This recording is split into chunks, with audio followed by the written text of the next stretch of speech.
Boring Maggi খাওয়ার দিন শেষ। আজকে আমি তোমাদেরকে যেইভাবে ম্যাগি করে দেখাবো, এইভাবে যদি করো বড় থেকে ছোট সবাই লোভনীয়ভাবে খেতে চাইবে। আমি এখানে নিয়েছি দুটো পেঁয়াজ, একটা হাফ গাজর, একটা হাফ টমেটো, আর নিয়েছি 5টা কাঁচা লঙ্কা। পরিমাণ মতো জল দিয়ে জলটাকে গরম করে আমি পরিমাণ মতো রিফাইন অয়েল দিয়েছিলাম, তারপরে ম্যাগিটা দিয়ে দিয়েছিলাম। রিফাইন অয়েলটা এই কারণেই দিয়েছি যাতে ম্যাগিটা ছাড়া ছাড়া ভাব হয়ে থাকে, তার জন্য। এরপর তেল গরম করে আমি দিয়েছি দুটো ডিম। এরপর দিয়েছিলাম আমি পরিমাণ মতো লবণ। লবণটা দিয়ে আমি ভালো করে ভেজে নিয়েছিলাম। লবণটা এই কারণেই দিয়েছিলাম যাতে ডিমের মধ্যে লবণটা যায়।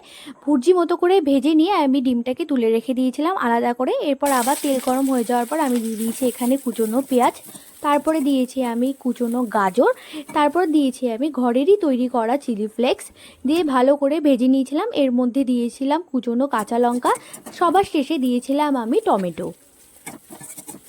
ভালো করে ভেজে নিয়ে এর মধ্যে দিয়ে দিয়েছি প্রথমে দুটো ম্যাগি মশলা, তারপরে দিয়েছি অল্প পরিমাণের একদম সয়া সস, তারপরে দিয়েছি টমেটো সস। আমি এখানে প্যাকেট সস ইউজ করেছি বোঝানোর জন্য, 2 প্যাকেট সস ইউজ করে তারপরে এর মধ্যে দিয়েছি অল্প পরিমাণে ভিনিগার। তারপরে ভেজে আমি এটাকে তুলে রেখে দিয়েছিলাম। তারপর এখানে আলাদা করে যে ম্যাগিটা আমি সেদ্ধ করে রেখেছিলাম, সেই সেদ্ধ ম্যাগিটা একটা বাটির মধ্যে নিয়ে তার মধ্যে যে মশলাটা আমি তৈরি করেছি সেই মশলাটার সঙ্গে ভালো করে মিক্সড করে নিয়েছিলাম। মিক্সড করে নেওয়ার পরে এরপরে এই ভাজা ডিমগুলো ওপর থেকে দিয়ে আবার ভালো করে মিক্সড করে নিয়েছি।